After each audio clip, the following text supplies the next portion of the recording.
To accounts classes. Today I will discuss with you ledger's rule and closing of personal accounts, closing of real accounts and closing of nominal accounts. Let's start.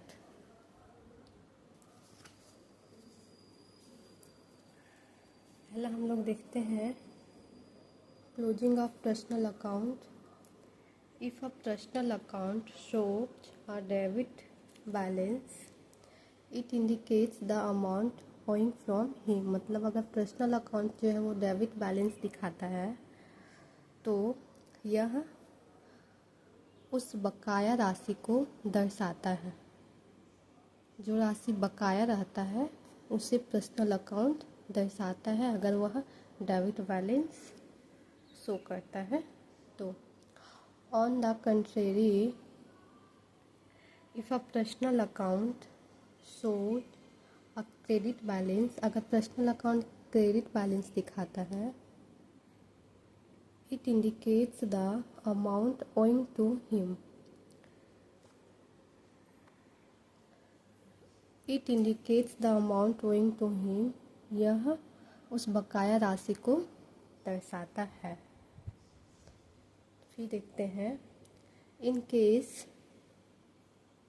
The total of the debit side is in excess of the credit side, the difference between the two is inserted on the credit side of the account in order to make their total equals. मतलब in case total of debit side is excess, अगर debit side का अधिक रहता है credit side से तो जो difference होता है बिटवीन द टू, दोनों अकाउंट के बीच का difference is inserted on the credit side, उसको credit side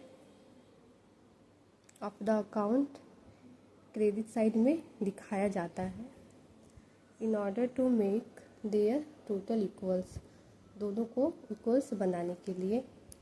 The words by balance CD, balance carried down or written against the amount of the difference, तो जो बैलेंस दिखाया जाता है उसको बाय बैलेंस CD करके carry down are written of the amount of the difference, जो amount रहता है उसके आगे में बाय बैलेंस CD करके दिखाया जाता है। In the next accounting period the balance is brought down on the debit side, और नेक्स्ट अकाउंटिंग पीरियड में जो है बैलेंस को डेबिट साइड में ब्राउट लाया जाता है और उधर by writing the words to balance BD करके शो किया जाता है। इसके विपरीत if the total of the credit side is excess the debit side, और अगर क्रेडिट साइड का अधिक रहता है डेबिट साइड से तो the difference between the two is inserted on the debit side, और डेबिट साइड का अधिक रहेगा और क्रेडिट साइड का अधिक रहेगा डेबिट साइड से, तो डिफरेंस को हम लोग डेबिट साइड में लिखेंगे of the account in order to make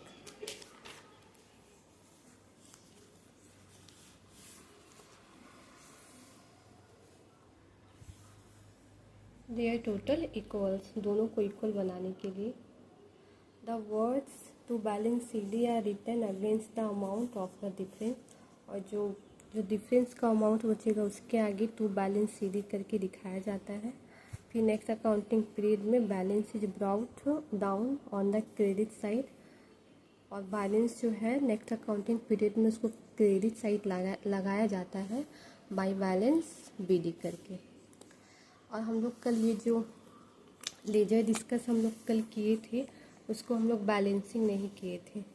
balancing इसलिए किया जाता है कि अगर हम लोग को जानना है कि हम लोग का इस शेयर का कैपिटल कितना हुआ, फर्नीचर कितना का ख़रीदे हम लोग, कितना अमाउंट पेमेंट किए, कितना का डिस्काउंट हुआ, इसीलिए हम लोग लेजर को जो है बैलेंस करते हैं। तो अभी जो हम लोग कल क्वेश्चन डिस्कस किए थे उसका हम लोग तीनों कैटेगरी में डिवाइड करके यहाँ पे दिखा देंगे। जैसे कि यहाँ पे पहले बोल रहा है personal account as so open इन जो भी पहले डिस्कस किए थे 1 नंबर में question, will be close in the following manner, उसको जो है फॉलोइंग मैनर में वो क्लोज होगा। जैसे कि कैपिटल अकाउंट बनाए थे तो उसको क्लोज नहीं किए थे, तो अभी हम लोग बस इतना ही लिख के छोड़ दिए थे। तो अभी हम लोग इसको बैलेंसिंग कर रहे हैं। ये वाली क्वेश्चन को कल हम लोगों ने बैलेंसिंग नहीं किया था, बस बना करके इसे ऐसे ही हम लोग छोड़ दिए थे। तो आज हम लोग देखेंगे कि इसको कैसे बैलेंसिंग करते हैं। इसीलिए बैलेंसिंग करेंगे ताकि हम लोग को अगर जानना हो कि हम लोग का इस साल का कैश कितना हुआ, तो हम लोग इससे कैश को बैलेंसिंग करेंगे तो हम लोग को पता चल जाएगा कि इस साल हम लोग को कैश में कितना खर्चा हुआ, कितने का कैपिटल लगा, कितने का फर्नीचर लगा, कितने का परचेज हुआ। तो हम लोग इसे तीनों कैटेगरीज में डिवाइड करके, जैसे कि अभी ये पर्सनल अकाउंट को क्लोज किया जा रहा है। यहाँ पर्सनल अकाउंट में हम लोग का कैपिटल अकाउंट आता है, सारा नेम्स आता है और ड्राइंग अकाउंट आता है। तो अभी देखिए इसको बैलेंसिंग कैसे करना है। जैसे कि यहाँ पे देखिए कैश अकाउंट लिखा था तो इधर कोई अमाउंट नहीं था ट्रांजैक्शन में, तो 2017 अप्रैल 30 को तो बैलेंस सीधी करके 2 लाख दिखा दिया। फिर नेक्स्ट अकाउंटिंग पीरियड में अप्रैल 30 था तो यहाँ पे मई 1 करके बाय बैलेंस विधि करके नेक्स्ट ईयर शो कर दिए। फिर उसी तरह विशाल का बनाए थे तो विशाल अकाउंट लिख करके फिर बैलेंसिंग को इक्वल कर दिए। ये तो ऐसे ही इक्वल हो गया, इसमें बैलेंसिंग कम बेसी नहीं हुआ। जैसे कि इसको बैलेंस किए मोहन गारमेंट्स को, इधर जो कम था बैलेंसिंग करके फिर इक्वल कर दिए। फिर हीरो लिमिटेड को बैलेंस किए, दोनों को 27,000 इधर करके जो बैलेंसिंग था इधर 18,000 दिखा दिए। फिर इधर नेक्स्ट मई 1 को ट्रांसफ़र कर दिए। फिर इधर ड्राइंग अकाउंट को बैलेंस किए तो जो बैलेंसिंग हम लोग का इधर साइड आया बाय बैलेंस सीधे 14,000, तो इसको नेक्स्ट अकाउंटिंग पीरियड में हम लोग ट्रांसफ़र कर दिए। और पवन ब्रदर्स को ट्रांसफ़र किए, जो बैलेंसिंग आया इधर टू बैलेंस सीधी करके 24,000, फिर इसको नेक्स्ट मंथ मई 1 को बाय बैलेंस बीडी करके 24,000 दिखा दिए।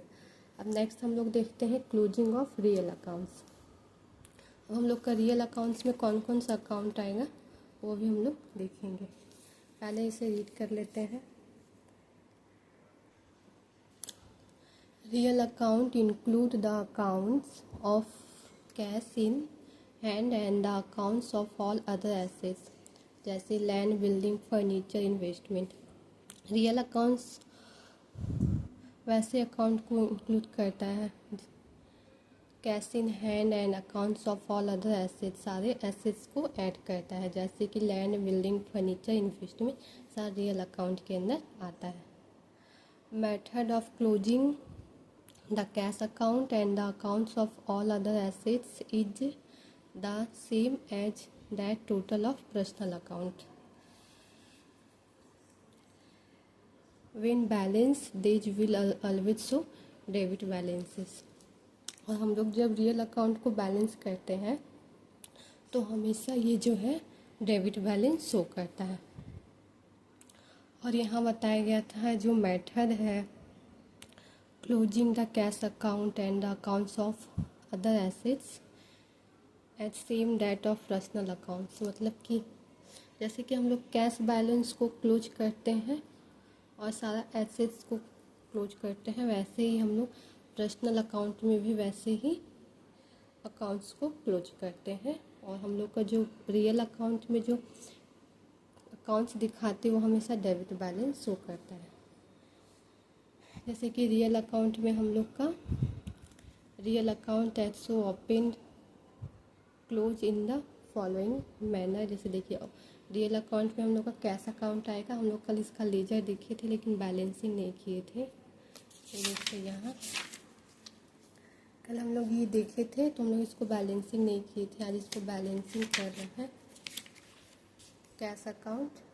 तो जो बैलेंसिंग हम लोग का कम हुआ दोनों को इक्वल करने में तो इधर लिख दिए 30 अप्रैल बाय बैलेंस सीधी, और नेक्स्ट अकाउंटिंग पीरियड मई 1 को इसे ट्रांसफ़र कर दिए टू बैलेंस BD करके। और फिर रियल अकाउंट में हम लोग का फर्नीचर अकाउंट आ जाएगा। इसको फिर बैलेंसिंग किए बाय बैलेंस CD 30 अप्रैल लिख के 20,000, फिर नेक्स्ट अकाउंटिंग पीरियड मई 1 को ट्रांसफ़र कर दिए। बस इतना ही रियल अकाउंट में आ रहा था, जितना कि क्वेश्चन में दिया था। नेक्स्ट देखते हैं closing of nominal accounts. Nominal accounts include the accounts relating to the expenses and incomes of the firm. Nominal accounts जो है वो accounts relating to expenses and incomes of the firm, firm के incomes और expenses जैसे accounts को जो है include करता है। These accounts do not require balancing. ये सब अकाउंट्स जो है बैलेंसिंग करने का आवश्यकता नहीं होती है। As the main purpose of opening the nominal accounts is to ascertain the net profit और लॉस ऑफ द फर्म। और इसका मेन पर्पस होता है बनाने के लिए कि जो नॉमिनल अकाउंट है is to ascertain the net profit और लॉस। फर्म जो है यह जानना चाहता है कि हम लोग का प्रॉफिट और लॉस नेट कितना हुआ, इसीलिए इस अकाउंट को जो है हम लोग बनाते हैं एसर्टेन निश्चित करने के लिए नॉमिनल अकाउंट को। इसी पर्पस से जो है ये अकाउंट खोला जाता है। All such accounts are transfer to the trading and profit and loss account.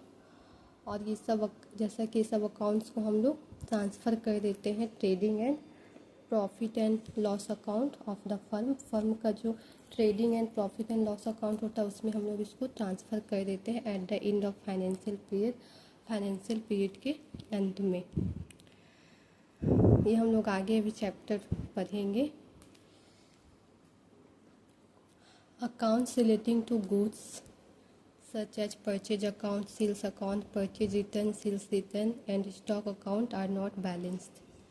जैसे कि अकाउंट्स जो कि रिलेटेड है गुड्स से, सब purchase account, sales account, purchase return account, इस stock sales return account, stock account, इस सबको जो है बैलेंस नहीं किया जाता है, are not balance.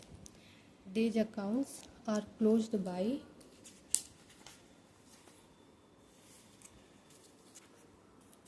Transferring them to trading account at the end of the year. इस सब अकाउंट को जो है ट्रेडिंग अकाउंट में ट्रांसफ़र कर दिया जाता है साल के अंत में। ये सभी हम लोग फाइनेंशियल स्टेटमेंट का चैप्टर में आगे पढ़ेंगे। अब देखिए यहाँ पे ये बताया जा रहा है कि नॉमिनल अकाउंट में कौन कौन सा अकाउंट आएगा। जैसे कि परचेज अकाउंट हो गया, यहाँ परचेज अकाउंट हो गया।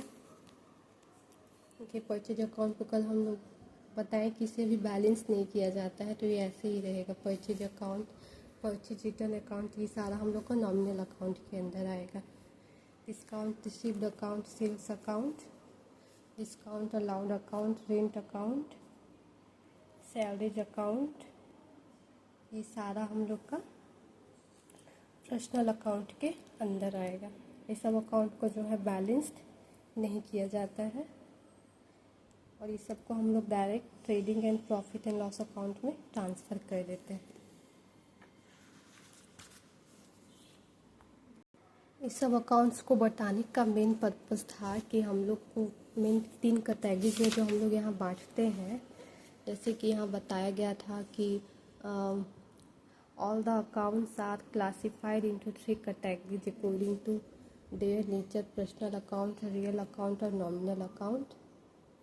ये सब जो हम लोग को दिखाना था कि पर्सनल अकाउंट में कौन कौन सा अकाउंट आएगा, रियल अकाउंट में कौन सा आएगा, नॉमिनल अकाउंट्स में, इसलिए हम लोग इस कैटेगरी में डिवाइड करके तब हम लोगों ने देखा कि पर्सनल अकाउंट में कैपिटल अकाउंट आता है, सारा नेम्स वाला अकाउंट आता है, ड्राइंग्स अकाउंट आता है, ये सारा पर्सनल अकाउंट के अंदर आता है। जितना भी नाम है सारा पर्सनल अकाउंट में आएगा। और फिर रियल अकाउंट में सारा जितना एसेट्स है, कैश अकाउंट है, सारा रियल अकाउंट में आएगा।